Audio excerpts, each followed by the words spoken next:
Hi, welcome to Feel the Boot. I'm Lance, and today I want to talk about why execution is more important than ideas. I'm certainly not the first person to espouse this opinion, but in my experience, there's a lot of founders out there who haven't internalized it yet.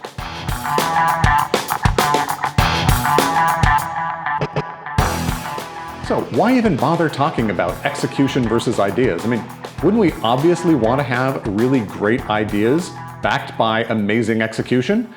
Well, of course we would. But the problem is, a lot of founders, and certainly the media, have fetishized the big idea and blown it up into being this all-important thing. And so many articles talk about the great idea that's out there, whereas execution tends to be boring.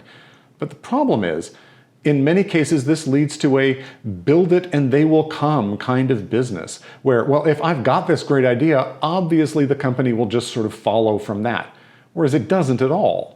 And in many cases, the founder is so protective of their big idea that they don't want to share it with people. They don't tell the world about the company that they're trying to start. And that itself can then hamper their ability to grow and execute. And so I think we need to sort of dethrone the big idea as being on the pinnacle and focus on execution, which in my experience is really the difference between the successful and unsuccessful businesses.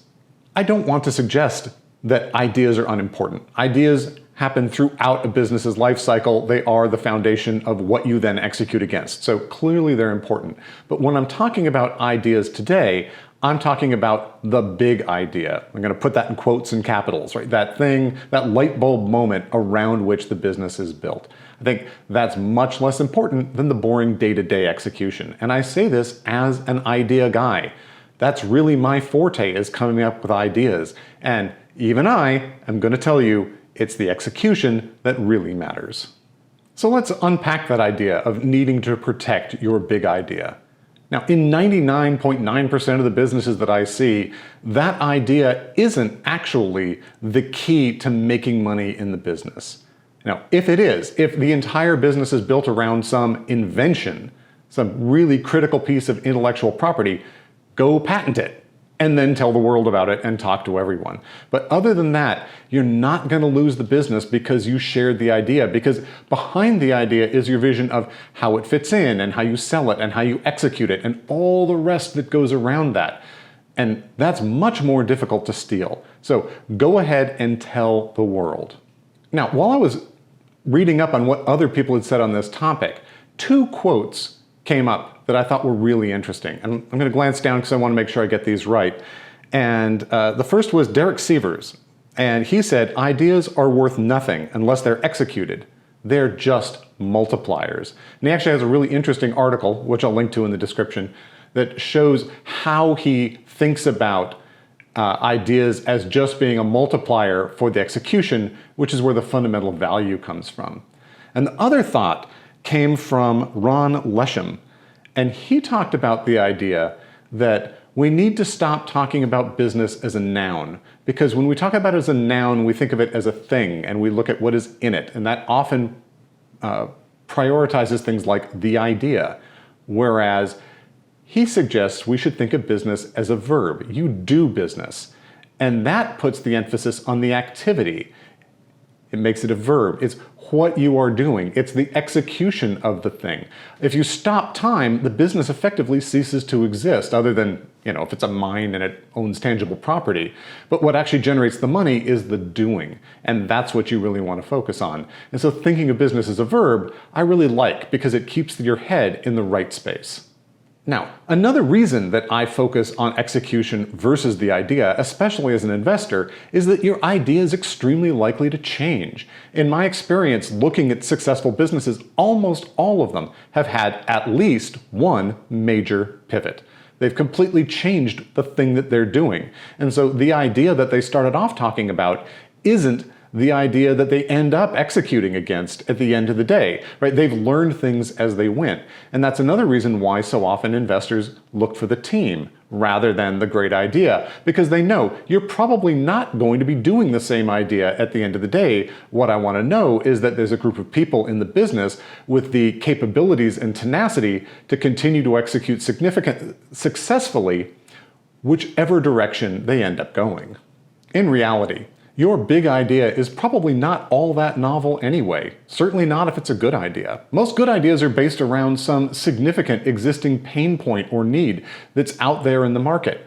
And if you've seen it, many other people have probably seen it as well. There could be hundreds if not thousands of other people who have recognized this need and have had the same idea, but perhaps have not even chosen to execute it. Maybe it's because they're too busy. I have tons of what I think of, in my humble opinion, are really good ideas, almost none of which I ever go after, because that would make me stop working on the thing that I'm already executing against. And one of the great mantras that I've learned in business is it's often more important what you don't do than what you do. But in all likelihood, many other people have had this idea. There may be many other startups already existing in stealth mode working on this problem. And in fact, if you're the only person in the world executing on the idea that you've had, that might actually suggest that there's some very fundamental problems with the idea. Is there some problem with the market? Is there some problem with the approach you're taking? Why isn't anyone going after this? Right? The number of truly novel ideas out there is really, really small. There's an interesting thing that I've seen. I know it from science primarily, where it just turns out that it is an idea's time to happen. All the different elements are in place, the trends are converging, and this idea is going to happen. So one of the most famous thinkers out there is Einstein, right? Hugely famous for inventing special relativity. But if you actually look at what was going on at his time, there were a number of other individuals and teams working in very parallel lines, and we would have had something that looks basically exactly like special relativity within probably not more than a couple of years of that date. Because the groundwork was in place, the problems were becoming well understood, the experimental results that pointed in this direction and showed the existing problems with the prior theories were all there. And so if it wasn't Einstein, it would have been someone else, and it would have been someone else very soon. In fact, we see the same thing with Darwin. Again, hugely famous. Everyone knows his name, invented this great idea of, descent of species and evolution and, survival of the fittest, but not at all the only person thinking about that. In fact, there were competitors actively writing their books at the same time he was working, and Darwin was very concerned about this race that he was in with the other people. So it's often the case that when it is time for an idea, the idea will come forth. And so that suggests that in those cases, it's less important to hide the idea than it is to just be really effective at executing it and getting it out there quickly. In fact, being novel isn't often all that important. There are entire books written on this idea of the fast second, where someone has an idea and launches a company around it, and someone else sees that idea, says, wow, that's a great idea, I can do that twice as well, and executes on it better, and ends up being the winning company, even though they were the second entrant to market. I saw one article talking about this issue, which was suggesting that the idea was supreme, and the writer talked about Leonardo Da Vinci as the example of this, that this person had these amazing ideas and that was really the fantastic thing about them. And it's true, tons of amazing ideas, lots of inventions, almost none of which were ever built or ever made any difference to the world, right? He invented the helicopter that was never built. He invented, mobile tanks that were never built, and frankly wouldn't have worked if they were built. Right? All of these great ideas were really cool on paper and, make nice posters to put on your wall, but what actually made him famous? What was it that he did that is the reason that we know about him today? It's his flawlessly executed paintings and sculptures. That's what actually made him famous. In fact, let's take a look at a couple of companies that in many cases are thought of as being pioneering, as being idea-driven. To me, the most iconic example of that is Apple. Everyone talks about them as being innovative and Steve Jobs being this enormous visionary. But the biggest invention that Apple had, which was the graphical user interface, the original Macintosh computers with the mouse, they didn't invent. That was invented by Xerox. Now, Xerox did a really bad job of executing against it.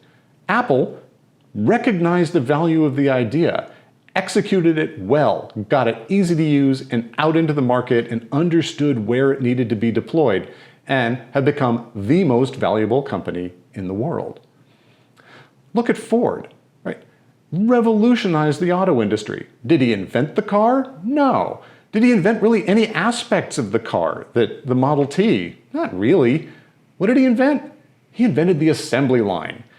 He created a system for building the cars faster, more efficiently, more reliably, with interchangeable parts.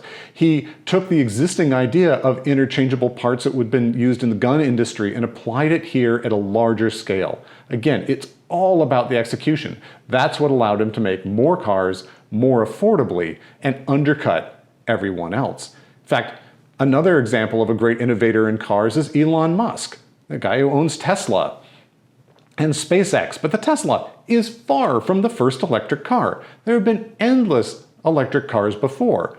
What did he do? He did it better. The Tesla is a joy to drive. It's fast, it's responsive, it handles really well, it's exciting, and the marketing he's done around it has been phenomenal, right?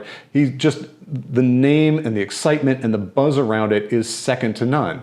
But it isn't the electric car, right? That's not the idea. It's how he was able to deliver on the electric car that's made them so successful. Even though they don't sell that many cars, they're worth more than basically any other car company. Now, again, I don't want to suggest that ideas don't matter, but consider the ratio. The time it takes to have that aha moment, that idea for the company that, you know what, there's this real pain that I see in this industry, and I think this would be a great way to solve it. That idea takes minutes. Grinding through all the work to show how to execute against it and then execute against it, that could be the work of years to decades. A couple of minutes for the idea, decades of work, and that's where all the value really happens. So I think that's where the focus needs to be in all of our talking about entrepreneurism. So please, founders, stop treating your big idea like the crown jewels of England and locking them in a vault with a bunch of guys with silly hats and machine guns out front. Bring them out, let them out into the world, share them with everyone. Let people help you with them. Help them refine them. Question your ideas, right? You want your ideas going through a crucible. If they're not good ideas, you want to find out about it, right? You want people to be willing to tell you, your baby's ugly and you need to go get a new idea. The more you talk about it, the more you're going to be able to work at moving it forward. So put that idea out there as soon as you possibly can, as much as you possibly can. And when you pitch, do tell me your idea, but don't just tell me your idea. Tell me how you're going to make that idea a reality that will make you and me money. Thanks for listening to this episode. I hope you found it useful and enjoyable. If so, please like and subscribe, and then click the bell icon to be notified each time new content is uploaded. I release new episodes every other week, and if you prefer to read your content, you can find the blog versions of all of these videos on the website feeltheboot.com. And I'd love to hear from you what kind of topics you'd like me to cover.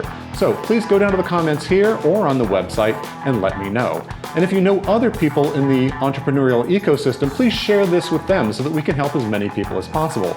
Until next time, ciao.